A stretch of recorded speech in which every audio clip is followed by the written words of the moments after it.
podcast Irmãos.com literário de número 7 entrando no ar. Eu sou o Paulinho, estou aqui com o Thiago Ibrahim, que jura que tem um podcast, mas o médico mandou não contrariar. Ai, judiação. Ele tem sim. Obrigado, Paulinho. Eu sou o Thiago, estou aqui com a Adri De Gaspari, que é uma discípula radical. Sensacional, sensacional. Thiago Thiagando. Thiago, muito bom. E eu sou a Adriana e eu estou aqui com a Carla, que na verdade não é Carla, é Carla. Porque ela é carioca também agora, né? Carla. E eu sou a Carla e estou aqui com o Paulinho, meu ídolo, que estou tendo o privilégio de estar aqui hoje com a sua companhia. Olha só, obrigado, cara. Eu falei pra ela, ó, fala bem de mim, porque minha linguagem de amor é palavras de afirmação. E senão não entra no programa. É, exatamente, como ela tá estreando hoje. Então a Carla Machado tá estreando aqui com a gente hoje, ouvinte antiga do podcast, que a gente descobriu que ama o livro sobre o qual vamos gravar hoje. Sim, olha só que coisa interessante. Quando eu tava lendo o livro, eu postei no Instagram e ela falou que foi um livro que marcou demais a vida dela. E quando eu postei no Irmãos.com que o próximo livro seria O Discípulo Radical, o Thiago escreveu, eu amo esse livro. Então, pessoas, interajam em nossas redes sociais, que vocês podem ser chamados pra gravar um podcast Irmãos.com também. Ouça bem, pode, não é certeza.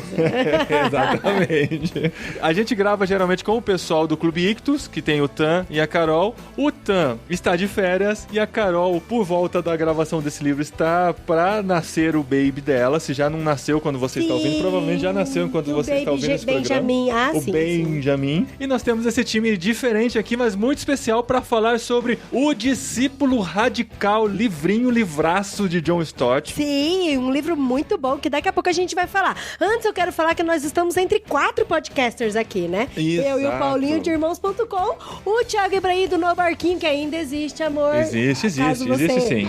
Fale o contrário. Existe, Thiago. E a Carla também tem um podcast, o Maternicast, né, Carla? Isso, Maternicast. É um podcast que fala bastante de criança, maternidade, é bem legal. Ouça aí depois. E tem no YouTube também, Carla, no YouTube. Como que chama no YouTube o seu canal? Maternalidade TV. Uau!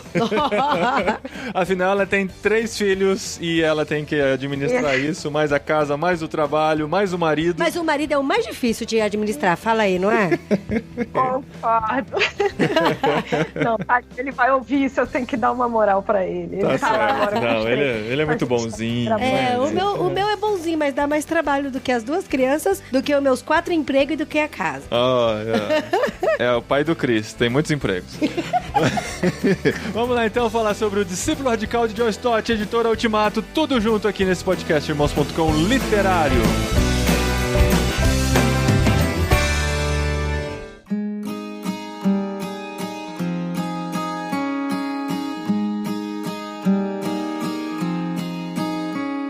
Se você está chegando no podcast Literário, Literário é um selo do podcast Irmãos.com, em que a cada mês nós escolhemos um livro para lermos juntos com nossos ouvintes, para no final desse mês podermos debater sobre esse livro juntos. É tipo um clube do livro, que isso é muito legal pra gente crescer junto, aprender junto e se motivar para lermos os livros juntos também, né? E esse é o Literário 007, James Bond. Então significa que tem 006 pra trás. Ai, amor, não é assim. Exatamente, é isso mesmo. Tem 006 podcasts literários que já foram gravados. Porque, afinal das contas, a gente gosta muito de ler. Inclusive, a gente fez um videozinho com 5 dicas aí pra você gostar de ler também. Pra você desenvolver o hábito da leitura, tá o link aqui no post. Ajude a compartilhar nosso canal no YouTube aí, a gente virando youtubers. Blogueirinhos. E aí, você acompanha as literaturas com a gente, depois que você desenvolveu o hábito da leitura, e pode discutir o livro com a gente aí, ouvindo os podcasts literários. Isso mesmo. E a gente vai falar hoje desse clássico, já clássico, não o mais clássico, mas clássico do John Stott, O Discípulo Radical. E é muito legal a gente falar sobre ele, principalmente pelo momento em que foi escrito, né? O John Stott, ele foi um grande servo de Deus até quando ele morreu, em 2011. A gente fez uma homenagem especial pra ele no podcast podcastirmãos.com, que a gente contou a biografia dele, falou das obras que ele tinha escrito, que já tinham sido publicadas até então. Então foi um cara muito especial. E esse livro é mais especial ainda porque foi o último livro que ele escreveu, inclusive ele se despede nesse livro.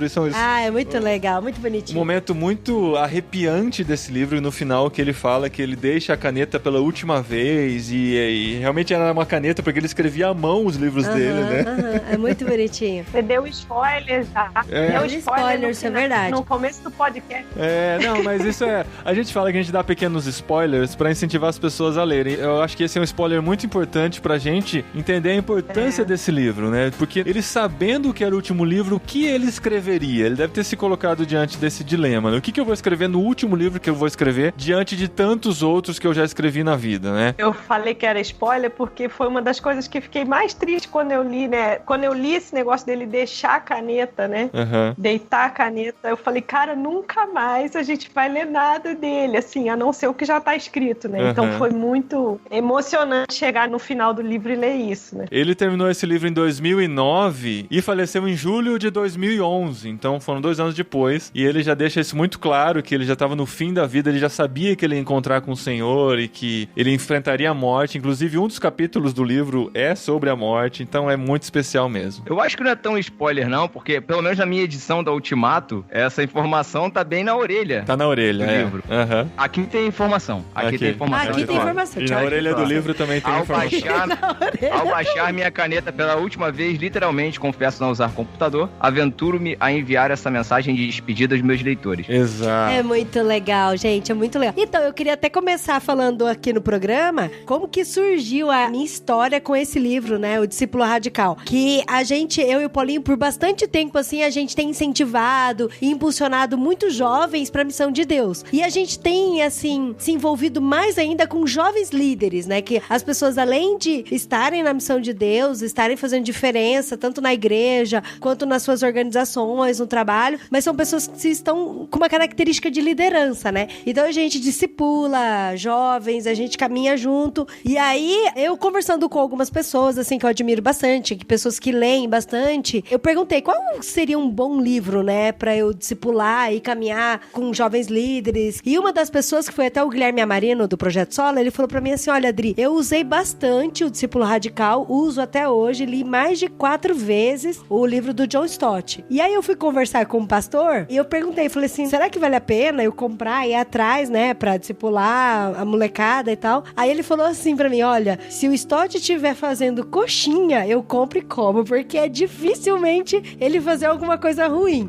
Eu não conheço, eu desconheço algo ruim que o Stott tenha feito. Daí eu falei, caramba, então vamos ir atrás do Discípulo Radical. A gente tem um pastor amigo nosso, o Zé Machado, que ele foi discípulo do John Stott, um cara que andou junto, assim, que esteve vários e vários anos ao lado, aos pés do John Stott. Ele conta que o cara era um cara inacreditavelmente cristão, assim. Então, o que a gente lê sobre ele são coisas que ele realmente vivia. E você imaginar ele aos 89 anos escrevendo com essa lucidez um tratado sobre a vida de um discípulo, né? Sobre o que o discípulo precisa valorizar na sua vida, precisa buscar para ser um discípulo radical, a gente tem que respeitar, porque é algo realmente que vai fazer a diferença na sua vida. O livro, ele é um livro curto, ele é pequenininho, dá pra ler em 2 dias, né? Eu li rapidão. E de repente dá pra ler em uma sentada mesmo. E assim, é um tipo de livro que é bom você comprar e ter. Por mais que você leia rápido, mas são coisas que você vira e volta precisa constar na sua vida. Você precisa revisitar. Você precisa revisitar. Exato. E ver o tempo todo. É tipo Star Wars. Star Wars tem que maratonar pelo menos uma vez por ano, né? Todos. Não adianta, tipo, assistir no cinema, tô satisfeito. Não, gente, a gente precisa sempre se reabastecer. O Discípulo Radical é isso também. Eu lendo, eu ficava assim, nossa, eu vou querer revisitar esse capítulo quando eu for pensar sobre esse tema, ou sei lá, quando eu for pregar sobre esse tema, eu quero lembrar o que o Stott disse sobre esse assunto. Por quê? Já entrando no conteúdo do livro, né? São 8 tópicos, 8 pontos em que ele acredita que todo discípulo precisa ser radical. Quando o Gui Amarino falou pra mim do livro Discípulo Radical, eu pensei, nossa, mas radical, o que será, né? Que é radical? Você achava que era tipo radical? Eu achava de transtornar o mundo, tem que ser radical radical e tal. Eu falei, não, mas é do Stott, não deve ser esse radical, não. Daí, depois, quando eu peguei o livro, eu vi a capa, é uma raiz, né? Então é discípulo radical de raiz. Raiz, exato. É o discípulo, podia chamar, hoje podia ser o discípulo raiz, né? Versus o discípulo Nutella, ou coisas do tipo. Isso, Mas não é o discípulo Uhul, não.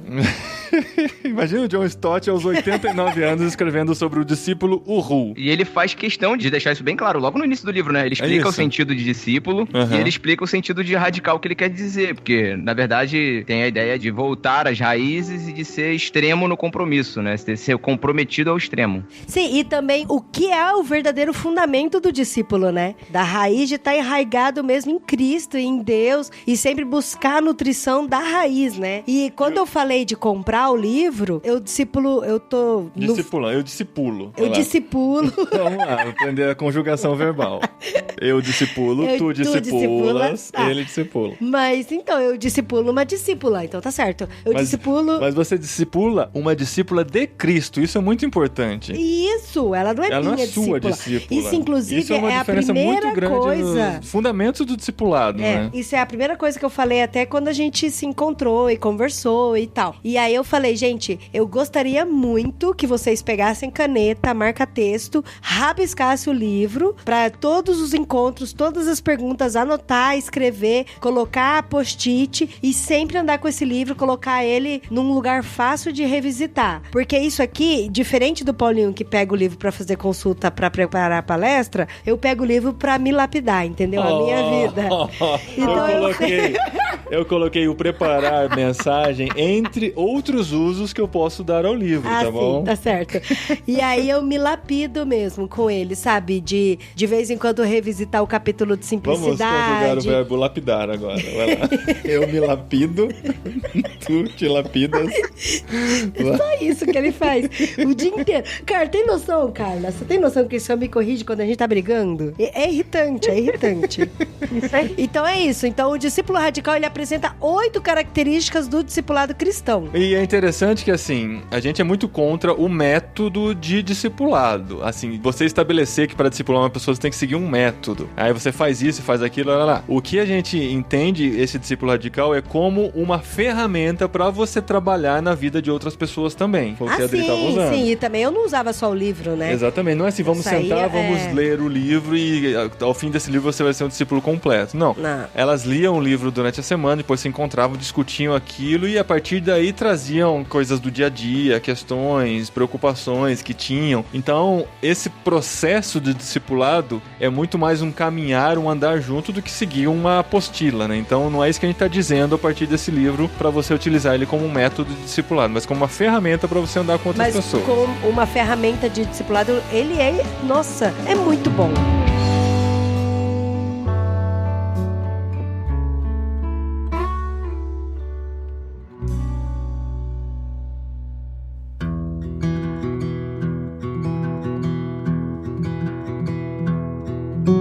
Queria dar uma pincelada nessa questão do radical aí, porque imediatamente quando eu comprei o livro e comecei a ler os primeiros capítulos, o primeiro capítulo, né, eu lembrei de um outro livro da Ultimato, que é da Bráulia Ribeiro, que chama Chamado Radical. E logo na introdução ela fala isso, né, que a gente tá naquela cultura agora do mimimi, de ser tudo politicamente correto e tal, e essa palavra radical, mesmo que nesse sentido de raiz, mas a palavra radical ela traz um peso muito grande na palavra, porque assusta as pessoas, porque não, a gente tem que ser politicamente correto, tem que ser polido. E aí ela fala logo no começo do livro que essa questão de ser equilibrado é um conceito grego, não necessariamente cristão. E aí ela fala que Jesus, ele era mesmo radical. O objetivo dele não era bem-estar ou felicidade, era obedecer a Deus. O principal propósito dele era obedecer a Deus. E a Bíblia fala que o morno, né, vai ser vomitado. Então a gente tem que ser ou frio ou quente. Então essa questão do radical pode ser mal visto, fica essa coisa mesmo do uhul, tal, né? Vamos lá, vamos fazer. Vamos radicalizar. Mas você vê que esse radical, logo no primeiro capítulo, né, a primeira característica é justamente isso, essa contracultura, né? Você tá no mundo, mas você não é do mundo. O problema é que hoje você vê os cristãos estão se isolando do mundo, né, para viver o radicalismo deles solitariamente ali na bolha. E a gente tá no mundo, mas a gente tá com as raízes fincadas mesmo na pessoa de Cristo. A Carla começou aí pelo primeiro ponto, que é o primeiro capítulo, né, que fala sobre o inconformismo ou a contracultura, defendida pelo Stott em muitos outros livros também. Eu achei ele muito básico e muito primordial para começar por ele, porque é a partir dessa base que se desenvolve todos os outros argumentos que ele traz em todo o restante do livro, né? Eu acho muito legal quando ele coloca que nós não devemos preservar a nossa santidade fugindo do mundo, nem sacrificá-la nos conformando a ele. Então, assim, a gente vive uma santidade, a gente acha que essa santidade é estar totalmente isolado do mundo. Tanto que faz um contrapeso aí, né? Não é pra você escapar, não é pra você fugir, não é pra se isolar, mas também não é pra se conformar no sentido de forma mesmo que as pessoas estão fazendo no mundo, né? Eu não gosto muito de usar o termo o mundo, porque parece que eu sou ET, né? Uhum. Mas é muito isso mesmo. E eu achei interessante que eu li esse livro o ano passado, foi bem antes, bem quando tava no começo dos candidatos e tal, sobre várias discussões mesmo políticas e tal. E eu fiquei pensando, falei, caramba, parece que esse livro foi escrito agora, né? Pra esse tempo de hoje. Por isso que eu pensei que o livro é muito atemporal nesse sentido, né? De você não escapar, não fugir, não ir pro monte se isolar e viver isolado, mas também não se conformar com o que as pessoas estão fazendo de errado, né? E é interessante que é o inconformismo, né? O não se conformar, a gente às vezes confunde, né? Eu acho que assim, inconformismo, não, eu sou um inconformado. Aí fala assim, caramba, esse mundo, hein? Poxa, esse mundo não tá fácil. Esse que é um inconformado, mas na verdade não é isso que é um inconformado. Né? O reclamão. Não é isso que o inconformado é. Ele começa dentro de você. O não se conformar é dentro de você. É olhar pra você mesmo e dizer assim, peraí, eu tô me conformando, eu estou tomando a forma do mundo. Aí é a questão de você ter um espírito muito líquido, a ponto de que quando você é colocado dentro de uma forma, você toma a forma daquele recipiente que você foi colocado. E o que, na verdade, o Stott está pedindo é que você tenha uma solidez, uma fé sólida, um espírito sólido, a ponto de quando você for colocado dentro de uma forma ou dentro de um recipiente, você não pegue aquela forma, você não se amolde aquilo. Tem um parágrafo bem legal que ele fala isso. O convite para desenvolver uma contracultura cristã é para você se engajar sem se comprometer, né? Você tá no mundo, mas você não é do mundo. Nesse caso do inconformismo, a gente tem dois problemas. A gente tem o extremo do cara que quer viver o cristianismo como monge, aquele cristianismo de se afastar de todo mundo e ir pro monte, e o cara que aderiu de uma vez por todas ao pluralismo do nosso tempo. Ele acha que tá tudo certo, tudo bem, que tá ok, não, Jesus aceita todo mundo no final vai ser salvo, vai pro céu, quando na verdade também não é assim. A gente também não pode ceder ao pluralismo, a gente tem que manter a raiz da nossa fé, aqueles valores que são fundamentais para a fé que a gente professa. Claro que abraçando as pessoas, trazendo as pessoas para perto, mas mostrando o que é verdade, e não aderindo ao pluralismo ao ponto de você abrir mão de valores que são fundamentais para nossa fé. E eu acho interessante desse ser a primeira característica do discípulo radical, porque daí ele parte desse ponto, sabe? Ó, você tem que conviver com as pessoas, você não tem que fugir, não tem que escapar, mas você tem que manter a sua raiz e não tomar forma. Então esse é o primeiro ponto. E aí vamos pro segundo. Eu acho isso muito legal. Dele ter escolhido esse primeiro ponto, entendeu? Uhum. Por onde começa tudo, né? Então, e é interessante que daí agora ele vai discorrer, né, das 8 características que um discípulo radical tem que ter. A primeira característica é o inconformismo, e aí logo em seguida ele vai falar de semelhança com Cristo, daí tem maturidade, cuidado com a criação, simplicidade, equilíbrio, dependência e morte. Olha que tem só a última. Não tem como a gente falar que um desses não é tão importante assim, porque do jeito que ele defende, você fala,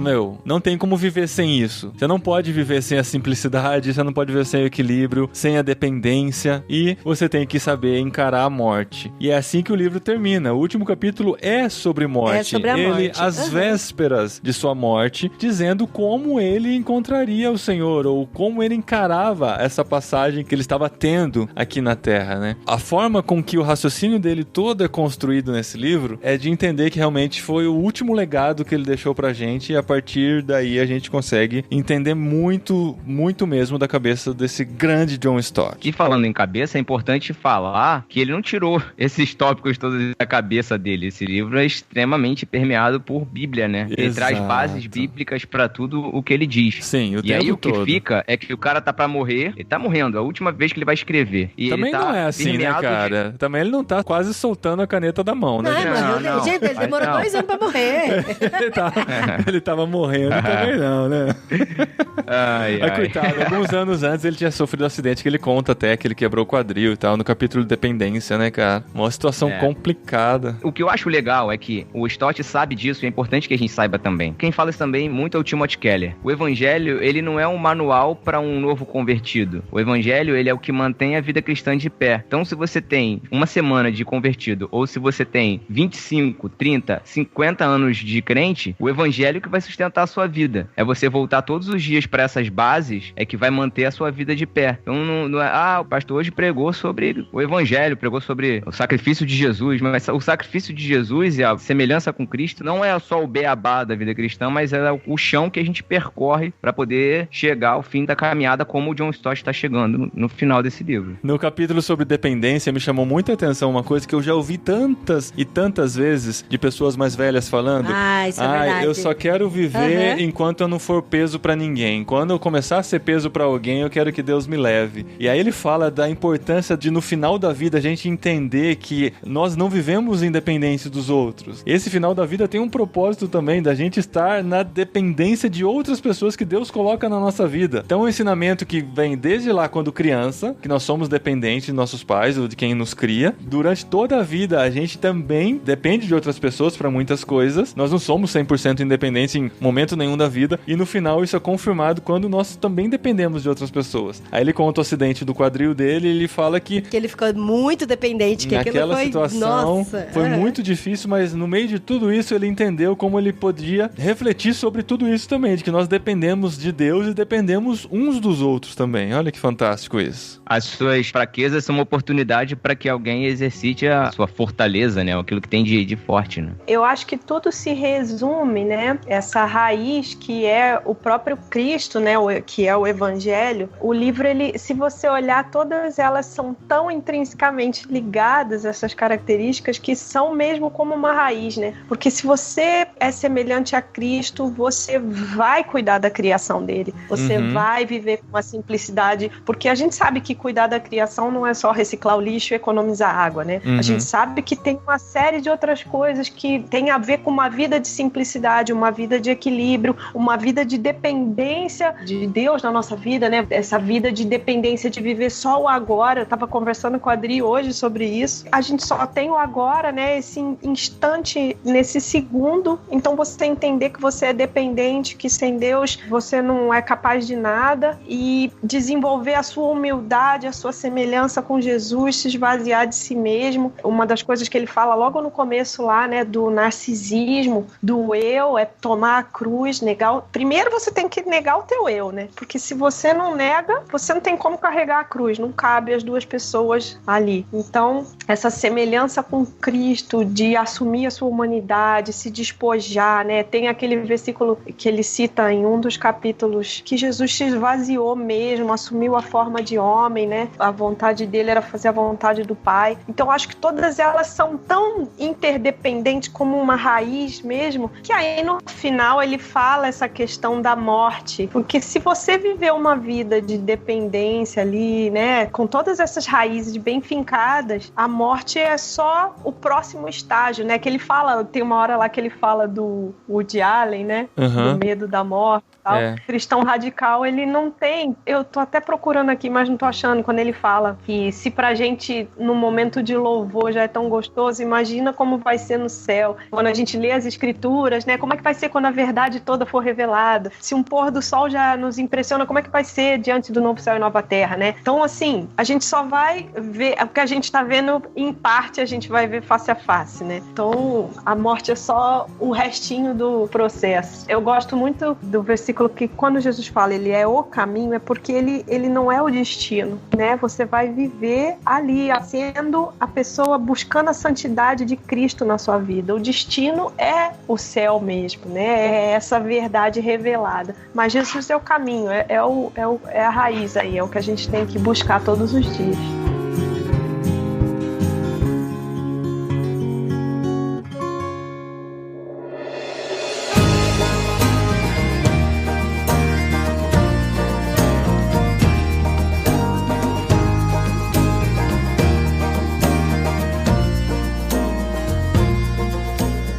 capítulo que pra mim chamou bastante atenção, de, assim, às vezes a gente lê um livro, a gente pega alguns tópicos, alguns títulos e pensa assim, na nossa humilde arrogância, nossa, o que será que isso pode acrescentar pra minha vida, sabe? O que eu posso aprender a mais com isso? E o capítulo que eu aprendi, tomei um tapa na cara, foi sobre semelhança com Cristo. Nossa, é um pouco óbvio, né? Semelhança com Cristo, tem que buscar a semelhança com Cristo, de ser semelhante a Cristo. Mas aí, quando ele começa a falar o que é essa semelhança com Cristo, que a gente tem que buscar, eu até anotei aqui que eu achei muito, muito sensacional. Os tópicos que ele fez pra falar sobre semelhança com Cristo. Ele fala que Cristo, ele encarnou. Então ele, na sua humildade, não usurpou ser rei, que é aquilo que você estava falando, Carla, por isso que eu até lembrei disso. Ele, como servo, ele foi humilde, né? Ele lavou os pés. Ele andou em amor, ele teve longanimidade pra suportar o sofrimento. E aí, a parte da missão, que isso eu achei muito sensacional. Porque Deus é Deus. Ele tava no seu mundo de Deus. E aí ele mandou Cristo, que também é Deus, saiu do mundo dele pra enfrentar, pra entrar no nosso mundo, pra sair da zona de conforto, entrar no nosso mundo e falar do amor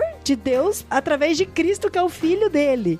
E aí, pra mim, isso ficou tão louco, porque eu falei, cara, deu um nó no cérebro tão grande, porque eu li várias vezes isso, sabe? Até escrevi aqui, anotei aqui, ó. Enviei Cristo ao mundo. Isto é, como Cristo teve de entrar no nosso mundo, nós também devemos entrar no mundo das outras pessoas. Então, não é só a gente ser um discípulo pra ser condecorado, pra ter uma medalha, alguma coisa assim. Nossa, olha só, eu sou um discípulo radical. Mas é de você exercer mesmo, né? Esse discipulado raiz e você entrar no mundo das pessoas. No tópico de simplicidade, ele até fala sobre o Pacto de Lausanne, sobre você se preocupar com questões políticas, com questões ambientais, com pobreza. Então é interessante isso, de você viver uma vida simples e também pensar nas pessoas, né? E assim como Cristo saiu do mundo dele e entrou no nosso mundo, da gente também sair do nosso mundo, da nossa zona de conforto e entrar no mundo das pessoas. Isso eu achei sensacional. E agora falando assim da nossa realidade, né, como mães, e até um livro da Ultimato também, do Amorese, chama Fábrica de Missionários, ele fala isso. Tá sendo paga? A gente... Tá sendo paga, cara?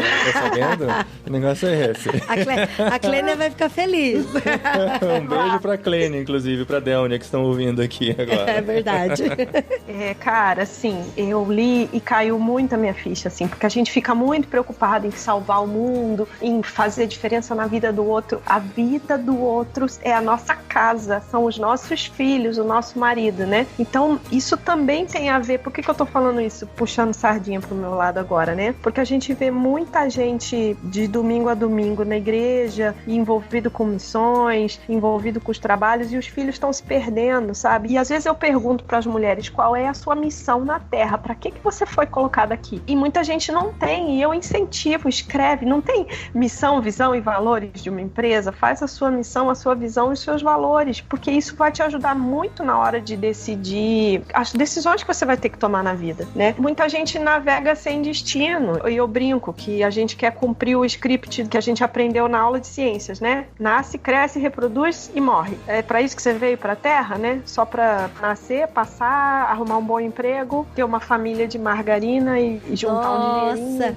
olha, você falou isso, eu pensei nisso hoje, Carla. Você viu que, assim, no Facebook agora tá mó modinha, né? Aquele, vamos jogar esse jogo do OMG, oh my god lá, né? OMG. E aí, tem um monte de gente falando, olha como vai ser a minha vida. Aí tá, em 2019 casou, 2020 teve um filho, 2021 ficou rica, 2022 teve outro filho. Tipo, meu... Como que ela vai ficar rica com um filho?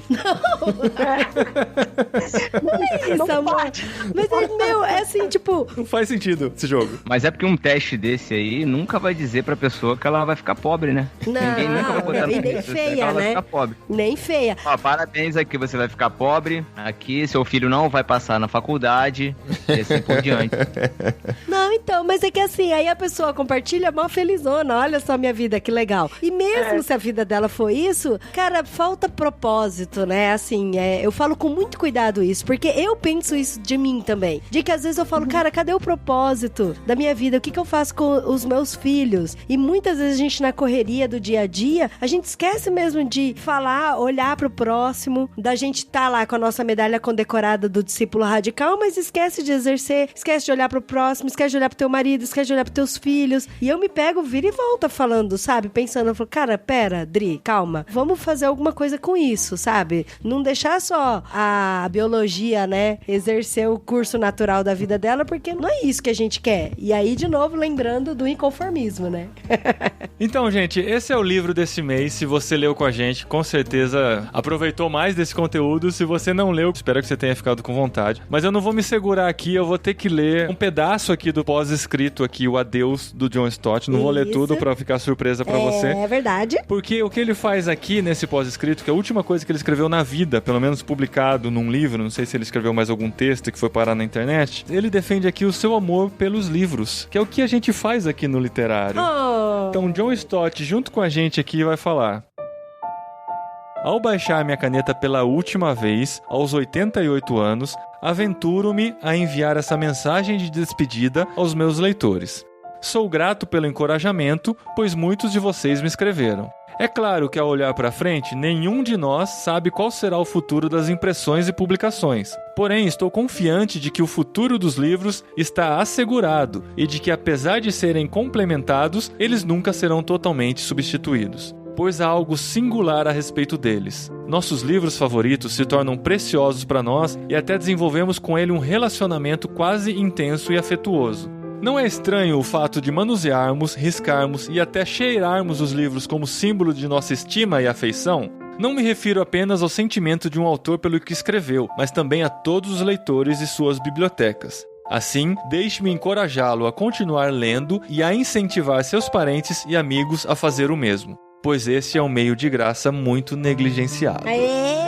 Bonitinho, grande Stott. Grande Stott finaliza aqui junto com a gente, declarando o seu amor pelos livros, do jeito que nós amamos também. A gente agradece muito a Deus pela vida desse grande homem, grande servo de Deus, que demonstrou na sua vida o que é ser um discípulo radical. Foi conselheiro de rainha da Inglaterra, acho que da única rainha que viveu nesses últimos 120 anos, né? Elizabeth II. Então esteve entre os grandes, mas nunca se encheu por causa disso e nunca deixou de amar a Deus acima de tudo. As coisas que Deus deixou escritas na Bíblia e os livros, o seu amor pelos livros que a gente compactua com ele e compartilha com vocês aqui no nosso Literário. Gente, fica a dica, viu? O Discípulo Radical da Editora Ultimato, compra aí, deixa de cabeceira e vai sempre revisitar. Compra pelo link aqui de irmãos.com na Amazon, que a gente ganha comissão também, tá bom? Ou compra diretamente no site da Ultimato, que tiver mais barato, que tiver com frete mais em conta pra você aí. Uma parte da comissão vai pra Carla. Com certeza. Não, ela já recebe o fixo dela pra divulgar o Ultimato, só pode.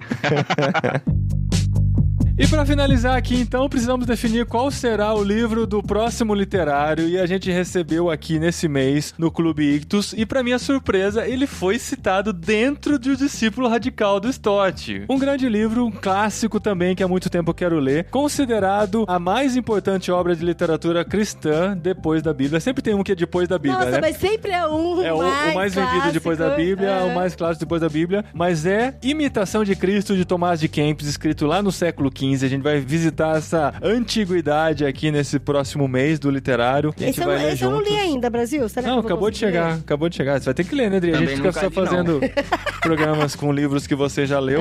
É verdade. Então fica aí o desafio de você adquirir. Mas o Radical foi você que escolheu. Eu tenho aqui, mas não li ainda não. Vamos ver se eu entro nessa aí. Olha aí, ó. Tá mais fácil pra você aí agora que tem essa meta. No próximo Literário, Imitação de Cristo, de Tomás de Kempis. Esse padre alemão que viveu de 1380 a 1471, Thomas Hammerken de Kempen. Então até daqui próximo mês. Obrigado, Carla. Obrigado, Thiago. Valeu. E a gente se vê no próximo Literário de Irmãos.com. Lê com a gente que vale a pena.